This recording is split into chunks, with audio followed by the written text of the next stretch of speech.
Okay, we're on. This is going to be extremely impromptu. Um, doing this completely off the cuff. I'm going to attempt a tutorial for Furnace. As you can see, this is the thing. Ignore that. Um, this is probably going to look very different for you. This is just the layout I'm using. You should see most of the things here, at least these on top here. Again, they may look a little different.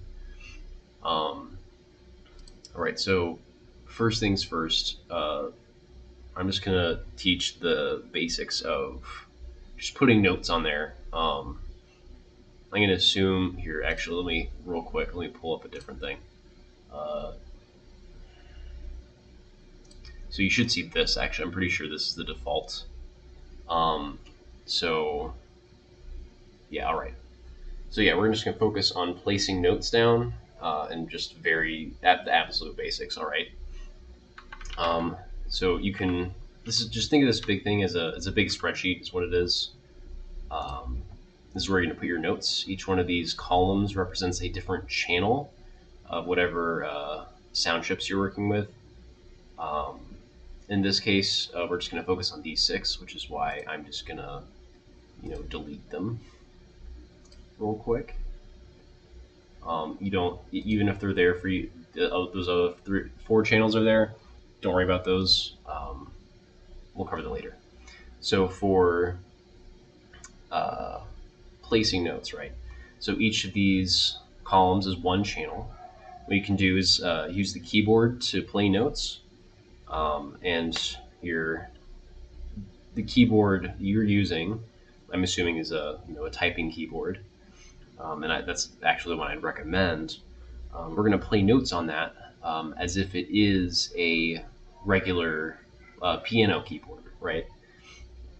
So you have two rows of octaves, right? So QWERTY starting there, that Q is going to be your C, and then from there it goes C, then going to the right to the W, it's D, E, F, G, H, and it just keeps going. Yeah, that's as high as it goes. And of course, the black row is the row above. So you have C sharp on 2, D sharp on 3, nothing in 4 because there's nothing there. It's just E and F. F sharp, G sharp, A sharp, whatever. And you'll notice I'm talking about sharps, flats. It's all the same. If you don't know music stuff, I'm going to assume you know music stuff. Um, right. So yes. So as you can see, I can play notes. Oh, I forgot to mention. This is probably important first. You have a whole other octave. If you go down 2 rows, starting at Z, you have C again.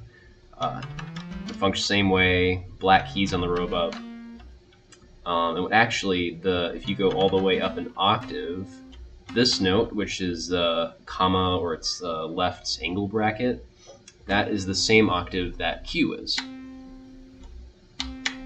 It's the only way you can play like the same note in the same octave on 2 different channels, at least when you're in this mode. Which, speaking of which, this mode, I don't quite recall the name. I'm going to guess it's like a jammer mode or something like that. I might be a different software I'm thinking of. Basically, you just play notes and you'll hear it, and you can do that for testing usually the instrument or just messing around with the notes, right? So what happens if I press the space bar? You see that this turned red here, and that means that I can actually write notes, right? So I can do scale, right? Doesn't sound great. So if you're familiar with how sheet music works, usually you have like a starting note, and that duration of that note is determined by the symbol on that note. And I'm moving to some of the arrow keys, by the way. But yeah, the symbol on that note. That is not the case for tracked music. For tracked music, at least most of the time, the duration of the note, like how long it's held out, is determined by technically two things, but the most important thing is whenever it just keeps going as long until you tell it to stop, and you do that with the off command. You could also do it with the release, but that's something different. Don't worry about that. Usually the time it's with the off command. The off command is, by default, I believe it's tab. That's what I have it set to. And that you'll hear that cuts off the note whenever it gets there. And for reference, without, it just keeps ringing out with the tab gone. So that's the basics of placing notes. And of course, you can have each one of these is independent. So if I do something like this, you get that nice chord. Yeah, that's the thing about these channels. You can only have one. You can kind of think of them as different instruments in an orchestra, or it's probably the best way to do it. In this case, they can function as literally anything. But in this instance, the main issue is that you can't have, normally, you can't have two different notes at one time, right? So if you have this note here and I play this note, it completely switches. That's more clear. Actually, if I use a different chip that isn't as advanced as this one, if I go to, say, let's actually go to the NES. With the NES, if I just have this, it just holds it out, right? Makes that very clear. But if I have another note, it just switches to it, right? There isn't any way to hear this note and this note coming from this one channel, right? You have to use a second channel.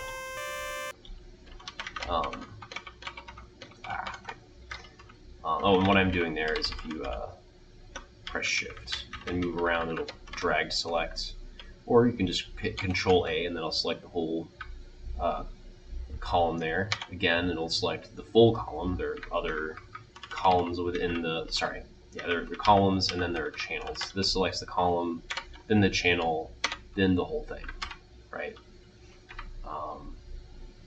Right, so the next column, obviously this first column is where the notes go. I'm going to come back to this one. This is where the instrument goes.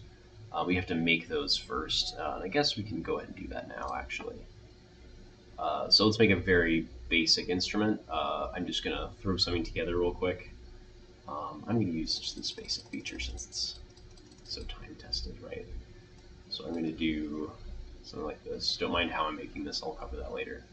But basically, again, this is like a graph. You have, this case is just the volume, so it affects the volume over time. And as you can see, the volume decreases, means getting quieter. So much like the piano decay from earlier, it'll get quieter with time, as opposed to just being held out, which if I have no instrument, it just holds out. But then with an instrument, it'll go kind of a pluck, I guess. You notify which one, or you indicate which one's being used right there. By default, that's going to be right there. You don't have to put that in every single time. And then I can have another instrument that's just max volume. This is the same. It's the same thing as the default instrument, but you can use the numbers to toggle between them now. So,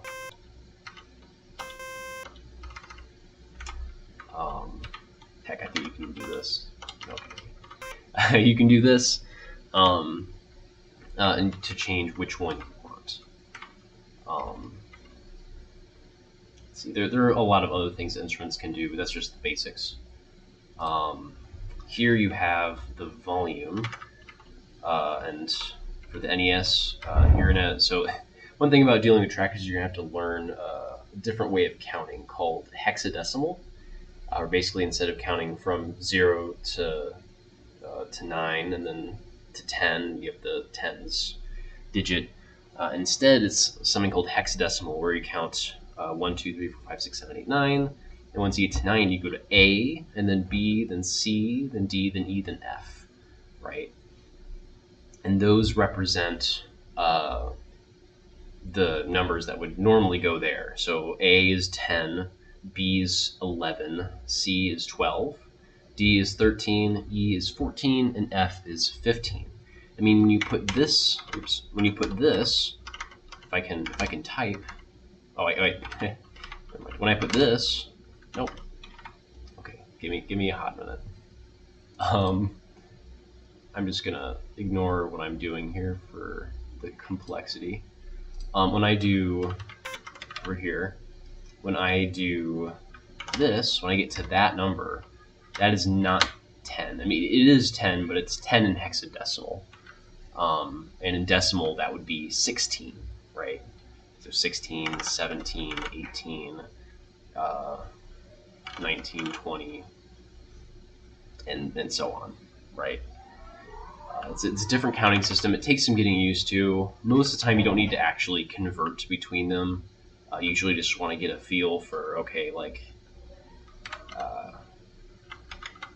this is my maximum sound value.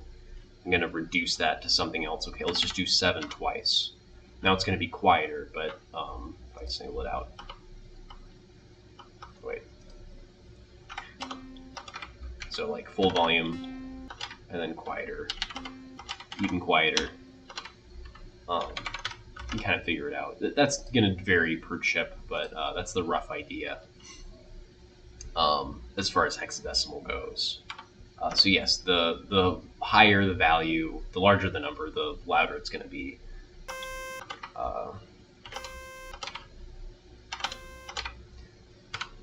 And that's a lot of the stuff's going to vary depending on which sound chips you're wanting to use. Which is why I have a bunch here, because they each work differently, or just 2 here. But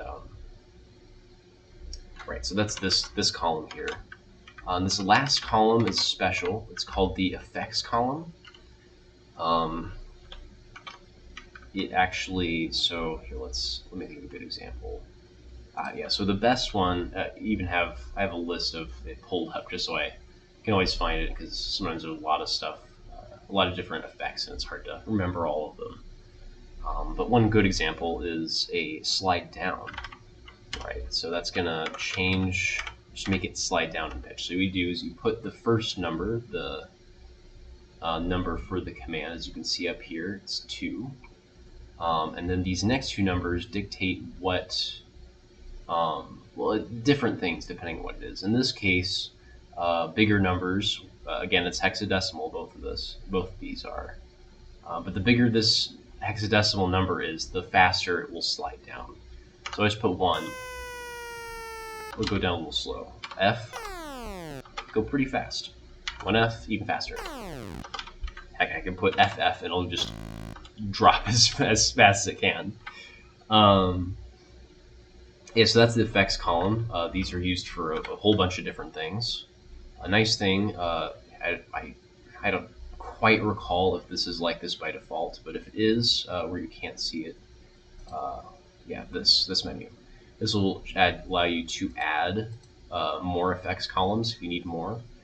Like if I want to pitch down,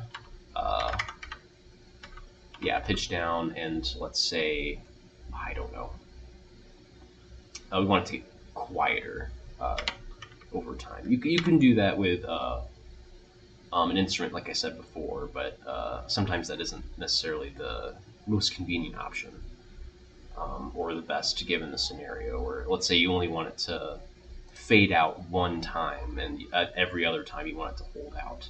This would be a good way to do that. So you have it, and then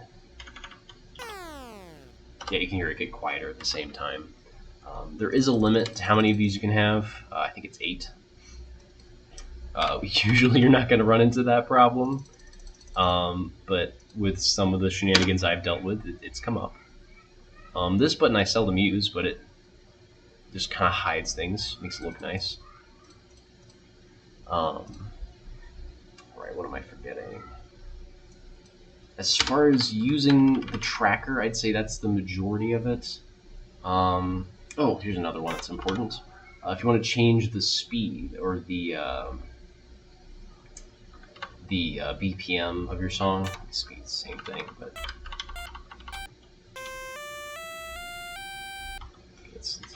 go down if you want it. Not that much. Sorry, I'm just tracking here. Give me a second. Right. I'm just gonna remove this so we don't have to worry about it. So as you can hear, that's going that fast. If I reduce this number, the speed, you can see the BPMs going up. You can hear it's faster. What's important to note is that these two speed values, if you average them together, it'll give you the tick speed. So that's really what this number represents. It's how fast, how many, well, I guess tick speed's a bit advanced, but you know, on second thought, just to keep things simple in this first video, the smaller the number, the faster it is. So there is a limit. Once you get to 1, you cannot go any faster. But you can go, of course, as slow as you want to go, or at least as far as, I don't think there's anything. Okay, there's a limit of 255 on both. Yes, again, this is the average. The average of these will give you your BPM and your tick speed. There's some fun stuff you can do with that, but it's a little too advanced, so we're not going to worry about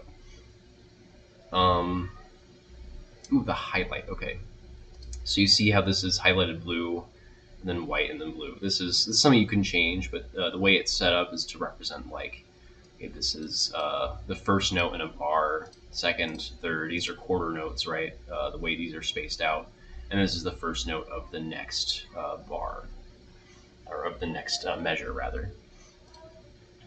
You can change the spacing of that with these highlight buttons, or the highlight things. This first one is the smaller highlight. This second one is the bigger highlight.